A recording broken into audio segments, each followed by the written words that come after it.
இன்னைக்கு இந்த வீடியோவில் ஒரு அருமையான சுவையில் ரொம்பவே ஆரோக்கியமான ஒரு ராகி பூரியும் கூடவே ஆனியன் மசாலாவும் எப்படி செய்யறதுன்னு தான் பார்க்க போகிறோம்.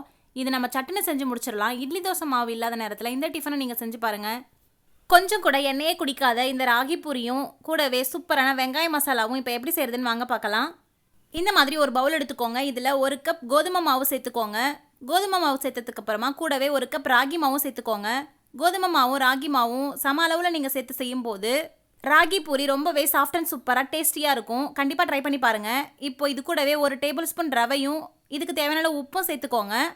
இப்போது நம்ம எப்போதும் நார்மலாக பூரிக்கு மாவு பிசைகிற மாதிரி இதுக்கு தேவையான அளவு தண்ணி விட்டு இது நம்ம பூரி மாவு மாதிரி நல்லா பிசைஞ்சு எடுத்துகிட்டு வந்துக்கலாம். இப்போ பாருங்கள், இந்த மாதிரி நல்லா பிசைஞ்சு எடுத்துகிட்டு வந்தாச்சு. இப்போ இதை ஒரு மூடி போட்டு மூடி ஒரு 15 நிமிஷம் இது நல்லா ஊறட்டும். இது அப்படியே இருக்கட்டும். இப்போ நம்ம வெங்காய மசாலா எப்படி பண்ணுறதுன்னு பார்க்கலாம் வாங்க. இந்த வெங்காய மசாலா பண்ணுறதுக்கு ஸ்டவ் ஆன் பண்ணி இந்த மாதிரி ஒரு கடாய் வச்சுக்கோங்க. இதில் 2 டேபிள் ஸ்பூன் ஆயில் சேர்த்துக்கோங்க. கூடவே 1/2 டீஸ்பூன் கடுகு உளுந்தம் பருப்பு சேர்த்துக்கோங்க. இந்த கடுகு நல்லா பொரிஞ்சு வந்ததுக்கப்புறமா இது கூடவே 1 டேபிள் ஸ்பூன் கடலைப்பருப்பு சேர்த்துக்கோங்க. கடலைப்பருப்பு சேர்த்ததுக்கப்புறமா ஸ்டவ்வை லோ ஃப்ளேம்லேயே வச்சுட்டு கடலைப்பருப்பு நல்லா செவந்து வர அளவுக்கு இதை நல்லா வறுத்து விட்டுக்கோங்க. இந்த கடலைப்பருப்பு நல்லா செவந்து வந்ததுக்கப்புறமா நாம் இதில் வெங்காயம் சேர்த்துக்கலாம். அதுக்கு நான் இங்கே 3 மீடியம் சைஸ் பெரிய வெங்காயத்தை இந்த மாதிரி கட் பண்ணி வச்சுருக்கேன். இப்போ இந்த வெங்காயத்தையும் இதில் சேர்த்துக்கோங்க. சேர்த்துட்டு இந்த வெங்காயத்தை நல்லா வதக்கி விட்டுக்கோங்க. எப்போதும் இட்லி தோசைன்னு இல்லாமல் இந்த மாதிரி ஹெல்த்தியான ரொம்பவே டேஸ்டியான ராகி பூரியும் வாரத்தில் ஒரு நாள் செஞ்சு சாப்பிடுங்க. இது ரொம்பவே சூப்பராக இருக்கும். இப்போ வெங்காயம் இந்த அளவு வதங்கி வந்ததுக்கப்புறமா ஃப்ரெஷ்ஷாக கொஞ்சம் கருவேப்பிலை சேர்த்துக்கோங்க. கூடவே இதுக்கு தேவையான உப்பு 1/4 டீஸ்பூன் மஞ்சள் தூள் சேர்த்துக்கோங்க. இப்போ இது நல்லா ஒரு தடவை வதக்கி விட்டுக்கோங்க. இப்போ இது கூடவே நான் இங்கே ஒரு துண்டு இஞ்சி, 4 பல்லு பூண்டு, 1/2 டீஸ்பூன் சோம்பு, 3 பச்சை மிளகாயை இந்த மாதிரி தட்டி எடுத்து வச்சுருக்கேன். இப்போ இதையும் சேர்த்துக்கலாம்.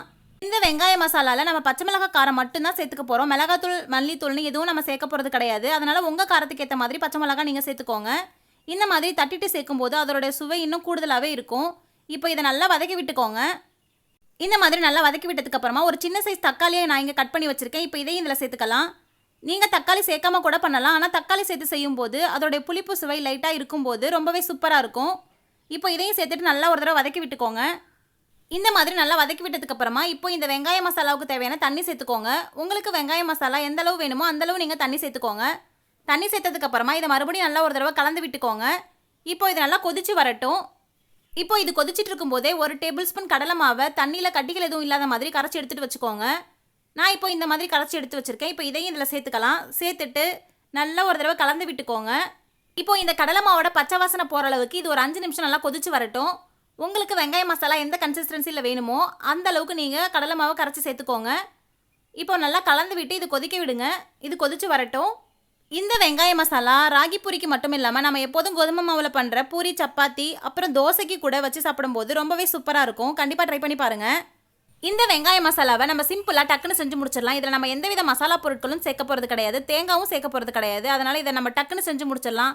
டேஸ்ட்டு ரொம்பவே சூப்பராக இருக்கும். இப்போ பாருங்கள், நம்ம சேர்த்த கடலை மாவோட பச்சை வாசனைலாம் போயிட்டு இந்த வெங்காய மசாலா நல்லா கொதிச்சு வந்துருச்சு. இந்த ஸ்டேஜில் ஃப்ரெஷ்ஷாக கொஞ்சம் மல்லியில் சேர்த்துக்கோங்க. சேர்த்துட்டு ஸ்டவ் ஆஃப் பண்ணிவிடுங்க. இப்போ இதை மறுபடியும் நல்லா ஒரு தடவை கலந்து விட்டுட்டு வேறு ஒரு பவுலுக்கு நம்ம மாற்றி வச்சுக்கலாம். அவ்வளோதான், நம்மளுடைய சூப்பரான ரொம்பவே சுவையான வெங்காய மசாலா இப்போ ரெடி ஆகிடுச்சு. இப்போ நம்ம ராகி பூரி செய்ய ஸ்டார்ட் பண்ணலாம்.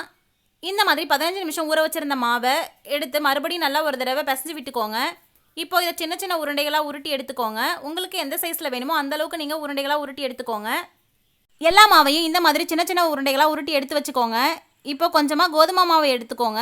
அதில் இந்த உருண்டைகளை ஒரு கோட்டிங் கொடுத்து எடுத்துக்கோங்க. அப்போ தான் நம்ம தேய்ச்சி எடுக்கும்போது ஒட்டாமல் வரும். இப்போ இந்த உருண்டைகள் எல்லாத்தையும் நம்ம ஒவ்வொன்றா தேய்ச்சி எடுத்து வச்சுக்கலாம். அதுக்கு இந்த மாதிரி ஒரு சப்பாத்தி கல்லில் வச்சுக்கோங்க. இதை ரொம்ப மெலிசாவும் இல்லாமல் ரொம்ப திக்காகவும் இல்லாமல் தேய்ச்சி எடுத்துக்கலாம். அப்போ தான் பூரி எண்ணெயில் போடும்போது ரொம்பவே புஷ்ஷுன்னு உப்பி வரும். இப்போ பாருங்கள், இந்த மாதிரி எல்லா பூரிகளையும் நம்ம தேய்ச்சி எடுத்து வச்சுக்கலாம். இந்த மாதிரி தேய்ச்சி எடுத்து வச்சதுக்கப்புறம் நம்ம எண்ணெயில் போட்டு பொரிக்கலாம். அதுக்கு ஸ்டவ் ஆன் பண்ணி இந்த மாதிரி ஒரு கடாயில் பூரியை பொரிச்செடுக்க தேவையான எண்ணெயை சேர்த்துக்கோங்க. இந்த எண்ணெய் சூடானதுக்கப்புறமா நம்ம ஒவ்வொரு பூரியாக போட்டு பொரிச்சு எடுத்துக்கலாம். இப்போ பாருங்கள், எண்ணெயில் சேர்த்த உடனே ராகி பூரி எவ்வளோ புஷ்ஷுன்னு உப்பி வருதுன்னு பாருங்கள். கொஞ்சம் கூட எண்ணெயே குடிக்காமல் பூரி நல்லா உப்பி வரும். ரொம்பவே சூப்பராக இருக்கும். இந்த மாதிரி எல்லா பூரிகளையும் நம்ம எண்ணெயில் சேர்த்து பொரிச்சு எடுத்துக்கலாம். பொரிச்சு எடுத்ததுக்கப்புறமா இதை ஒரு பிளேட்டுக்கு மாற்றி வச்சுக்கோங்க. அவ்வளோதான், நம்மளுடைய ராகி பூரியும் இப்போ சூப்பராக ரெடி ஆகிடுச்சு. இப்போ இந்த வெங்காய மசாலா கூட ராகி பூரியை வச்சு உங்கள் வீட்டில் இருக்கிறவங்களுக்கு சாப்பிட கொடுங்க. அவங்க ரொம்பவே விரும்பி சாப்பிடுவாங்க. இந்த வீடியோ உங்களுக்கு பிடிச்சிருந்ததுன்னா லைக் பண்ணுங்கள், ஷேர் பண்ணுங்கள். மறக்காமல் ரச்சு விலாக்ஸ் சேனலை சப்ஸ்கிரைப் பண்ணிவிடுங்க.